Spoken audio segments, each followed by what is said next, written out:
இத பத்தி விமர்சிக்கிற அதே சமயத்துல அவங்க தானே நிறைய வேலை வாய்ப்புகளும் கொடுத்திருக்காங்க. நம்ம நாடு முன்னேறுது அப்படின்றாங்க. எங்க பார்த்தாலும் தனியார் கம்பெனிகள் தான் ஒரு டோல்கேட் எடுத்துக்கோங்க, அவங்க தான் கட்டி இருக்காங்க. நம்ம அரசுனால சரியா சாலை போட முடியலன்றாங்க. அதுவே நீங்க பாருங்க எப்படி புரிஞ்சுக்கிட்டு பேசுறீங்கன்னு. ஒரு தன் நாட்டு குடிமக்களுக்கு நடந்து செல்ல பயணிக்க பாதை கூட சரியா செய்து கொடுக்க முடியாத நாடு எப்படி நல்ல பாதையில பயணிக்கும்? நான் அடிமை இந்தியாவில கூட இப்படி 50 கிலோமீட்டருக்கு 50 ரூபாய் கப்பம் கட்டி கடந்து போகலையே. நான் சுதந்திர இந்தியாவில் 50 கிலோமீட்டருக்கு 50 ரூபாய் எனக்கு கப்பம் கட்டி கடந்து போக சொன்னீங்கன்னா நான் அடிமை தேசத்துல வாழ்றேன்னா விடுதலை பெற்ற நாட்டுல வாழ்றேன்னாங்கிற கேள்வி எழுது இல்லையா? நீங்க அன்னைக்கு நாங்க பயணிக்கும் போது திருட்டு பைய முகத்தை மறைச்சுக்கிட்டு கத்திய காட்டி சட்டப்பையில எவ்வளவு வச்சிருக்க எடு அப்படின்னா, நீ இன்னைக்கு கட்டையை குறுக்க போட்டு சட்டப்பையில எவ்வளவு வச்சிருக்க எடுங்கிற. நான் ஒரு வாகனம் வச்சிருக்கேன், மயில் 3 லட்சம் ரூபாய் சாலை வரி கட்டிருக்கேன், ரோடு டாக்ஸ் சாலை வரி கட்டிருக்கேன். நான் எந்த சாலையில ஓட்ட கட்டினேன்? அப்புறம் எதுக்கு நீங்க 50 கிலோமீட்டருக்கு 50 ரூபாய் வாங்குறீங்க? நீங்க இது யாரு சாலையை போட்டது? சாலைக்கு பேரு தேசிய நெடுஞ்சாலை. ஏன் தனியார் போட்டது அரசு தான். தனி முதலாளிக்கு ஒப்பந்தம் விடுற.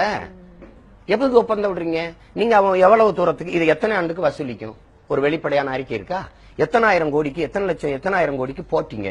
எவ்வளவு கடன் இருக்கு? இது எத்தனை ஆண்டுகளை கட்டி முடிக்கப்படும்? ஏதாவது ஒரு வெளிப்படையான அறிக்கை இருக்கா? ஒண்ணுமில்லையே. அந்த ஒப்பந்தம் எடுத்த முதலாளி அவர் விருப்பத்துக்கு ஏற்ப விலையை ஏத்திக்கிறார், குட்டிக்கிறாருன்னா நீங்க நினைச்சு பாருங்க. ஏன் நீங்க விலைவாசி ஒன்னால குறைக்க முடியல? தனியார் முதலாளியே அந்த எரிபொருள், பெட்ரோல் செலவு, டீசல் செலவு, அந்த எரிபொருள் தனியார் முதலாளியே அந்த எரிபொருளுக்கான விலையை தீர்மானித்துக் கொள்ளலாம்ங்கிற உன்னுடைய பொருளாதார கொள்கை, அது பிள்ளை. ரெண்டாவது, இந்த சுங்கச்சாவடி. இப்ப மதுரையில ஒரு லாரியில தக்காளி ஏத்திக்கிட்டு சென்னை கோயம்பேடுக்கு ஒருத்தர் வாராரு. வரும்போது 3000 ரூபாய் அவர் இந்த சுங்கச்சாவடி கட்டணம் கட்டுறாரு. 3000 ரூபாய்க்கு எரிபொருள் போடுறாரு. இந்த செலவு உள்ள இருக்கிற தக்காளியில இந்த செலவுல ஏறிடுது. வண்டி வாடகை, எரிபொருள் செலவு, இந்த சுங்கச்சாவடி வாடகை ரெண்டும் அதுல ஏறிடுது. அப்ப 3 கிலோக்கு தக்காளி 30 ரூபாய்க்கு ஏறிடுது. அதனால நீ விலைவாசியை குறைக்க முடியல. அப்ப உனக்கு பொருளாதார கொள்கை தப்பு. நீ இந்த சுங்கச்சாவடி, அதனாலதான் இந்த இன்னைக்கு லாரி உரிமையாளர்கள் போராடு இருக்காருன்னா இதுதான். அப்ப இது தனிப்பெரும் முதலாளிகளுக்கான தேசமா கூறு போட்டு 100 கிலோமீட்டர் ஒருத்தனுக்கு 50 கிலோமீட்டர் நீ பிரிச்சு வித்திருக்க. முன்னாடி எல்லாம் சாலையில பார்த்து போடா ஒப்பம் ரோடா அப்படின்னு நாங்க கேட்போம். பேசாம போவோம். இன்னைக்குன்னா பார்த்து போடா ஒப்பம் ரோடாடா இப்படி ஆடிக்கிட்டு போற அப்படின்னு கேட்டா, ஆமா எங்க அப்பம் ரோடு தான் சொல்லுவான். ஏன்னா தனி முதலாளிகளுக்கான சொத்தா மாறிக்கொண்டிருக்குது. அதை நீங்க உணர்ந்துக்கணும். அதனால தனியார் தான் நல்லா நிரூபிக்கிறாங்க, தனியார் தான் நல்லா நிரூபிக்கணும். அரசுக்கு வேலை என்ன? அப்புறம் எதுக்கு அரசு நாட்டை கலைச்சு விட்டுட்டு, இந்த அமைப்பை கலைச்சு விட்டு அதானிக்கு 5 வருஷம், அம்பானிக்கு 5 வருஷம்னு ஒரு ஒப்பந்தத்தை ஏலத்தை போட்டு போனேன். அதானி யார் அதிக விலை கொடுத்து எடுக்கிறது? 90 லட்சம் கோடி செலவழிச்சு நாங்களும் வரிசையில நின்று ஒரு நல்லாட்சி வந்துடும், நல்லா நடந்துரும். எதுக்கு இந்த வெற்றி கனவை எங்களுக்குள்ள விதைக்கிறீங்கிற? அப்ப நீங்க ஒரு ஏலத்தை போட்டு போங்க, காசு இருக்கிறவன் நாட்டை ஆண்டுட்டு போட்டும். அப்படித்தானே? அன்னைக்கு அரசாண்டவன் காசு வச்சிருந்தான், மன்னராட்சி. இன்னைக்கு காசு இருக்கிறவன் அரசாள்றான், மக்களாட்சி. நாங்களும் சரிடா சாமின்னு போறோம். இப்ப ஒரு காவல்துறை ஆய்வாளருக்கு உதவி ஆய்வாளருக்கு மிக குறைந்த சம்பளம் தான். ஆசிரியரோட பணியோட ஒப்பிடும்போது அவருடைய பணி அளவு ஒரு ஆசிரியர்னா 8 மணி நேரம் பணி செய்யறாரு. இந்த காவல்துறை அதிகாரிக்கு கணக்கு இல்ல. அவர் 24 மணி நேரம் பணி செய்யறாருன்னு கூட சொல்லலாம். அவ்வளவு பணி சுமை இருக்கு. ஆனா அவருக்கான சம்பளம் ஒரு 11,000 அல்லது 7,500 8,000 ரூபாய் தான் இருக்கு. அப்ப இதை வச்சுக்கிட்டு அவருக்கு கல்யாணம், திருமணம் செஞ்சு குழந்தையை பெற்று அதை படிக்க வச்சு எப்படி கொண்டு வருவாரு? அப்ப கைவிட்டு பெறுவார். அது ஏன் இந்த குறைஞ்ச சம்பளத்தை கொடுக்குது அரசுன்னா, அவர் 4 பக்கம் கையேந்திக்கிறாருன்னு அது அனுமதிக்குது. அதை மாத்தணும். அவருக்கு உனக்கு எவ்வளவு சம்பளம்? உனக்கு 7,000 இல்ல 20,000 சம்பளம். ஆனா நீ 1 ரூபாய் நீ லஞ்சம் பெற்றாயின்னு தெரிஞ்சிருந்தா தற்காலிக பணி நீக்கம் அல்ல, நிரந்தர பணி நீக்கம். 3 தலைமுறைக்கு உன் குடும்பத்துக்கு யாருக்கும் அரசு பணி இல்லை அப்படின்னா பெற்றோர்களே திட்டுவாங்க. சாமி நீ கொடுக்கற ஆசை வச்சு நான் வாழ்ந்துக்கிறேன், நீ எங்கேயும் கை நீட்டிடாதேம்பாங்க. அந்த நிலையை கொண்டு வரணும். இன்னைக்கு ஊழல் செய்யறோம், லஞ்சம் செய்யறவங்க அவமானமா கருதுறது இல்லையே, அது ஒரு சமூக குற்றமாவோ அது இழிவாவோ கருதுறது இல்ல.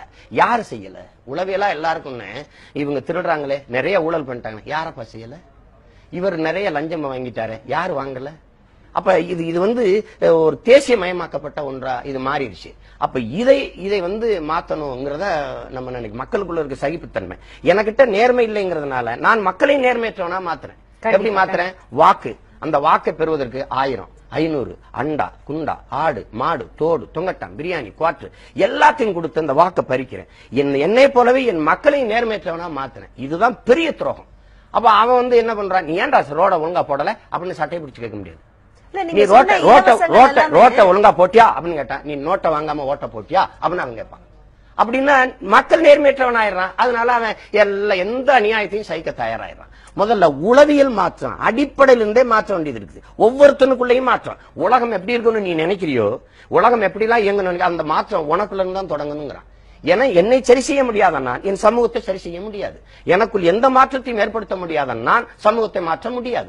அந்த எனக்குள்ள ஏற்படுகிற மாற்றம் ஒவ்வொருத்தருக்குள்ளேயும் வரணும். இப்ப அவர் கேட்கிறார்ல, நீங்க வந்து என்ன செய்வீங்கன்னு. முதல்ல நீங்க சரியாயிட்டீங்கன்னா நான் சரியாயிட்டீங்கன்னா நீங்க சரியாயிட்டேன், நாமெல்லாம் சரியாயிட்டா நாடு சரியாயிடும். அப்ப நான் என்ன நினைக்கிறேன், தன்னலமற்ற அன்பான சர்வாதிகாரத்தின் மூலமா இது சரி செய்யணும்னு நினைக்கிறேன். நீ வந்து இந்த லஞ்சம் வாங்கல, லஞ்சம் வாங்கினேன்னா தற்காலிக பண்ணி நீக்கம், அது கிடையாது, நிரந்தர பண்ணி நீக்கம். போ, உனக்கு மட்டும் இல்ல, உன் பிள்ளைகளுக்கு 3 தலைமுறைக்கு நான் அரசு வேலை தரமாட்டேன்னா பயந்துருவான். கண்டிப்பா. அப்ப அந்த மாதிரி ஒவ்வொரு இடத்துலயும் நீங்க கை வைக்கணும். அப்படி இல்லைன்னா நீங்க இப்ப நீதியே விற்பனைக்கு வந்துவிட்ட தேசமா நம்ம பாக்குறோம். இப்ப நாடே விற்பனைக்கு வந்துருச்சு. நீ ஓடியா கொரியன் முதலாளி வா, ஜப்பான் முதலாளி வா. அதுன்னா அன்னைக்கு என்னை வந்து ஒருத்த வர்த்தகம் செய்ய வந்தான், இங்கிலாந்து ஒருத்த வர்த்தகம் செய்ய வந்தான், என்னை அடிமைப்படுத்தி ஆண்டான். அவனை போராடி அடிச்சு விரட்டிட்டு கப்பல்ல வர்த்தகம் செய்ய வந்தவனை, வானூர்தியில வர்த்தகம் செய்ய வரவனை வா வான்னு சிவப்பு கம்பல வரவேற்பு விரிச்சு நானே கூப்பிடுறது. ஒருத்தனுக்கு அடிமையா இருந்த என் நாடு உலகம் முழுமைக்கும் அடிமையாக துடிக்குது. அதான் அந்த தனியார் மயம், தாராளமயம், உலகமயம், பிரைவேட்டைசேஷன், லிபரலைசேஷன், குளோபலைசேஷன் கேட்க நல்லா இருக்கும். வேலை வாய்ப்பு இனிமேனு கடைசி அந்த நாடு ஒன்ட்டு இருக்காது. நீ அந்நிய முதலாளின்னு அடிமையா நிப்ப. அதனாலதான் இவ்வளவு போராட்டமும் பிரச்சனைகளும் வருது.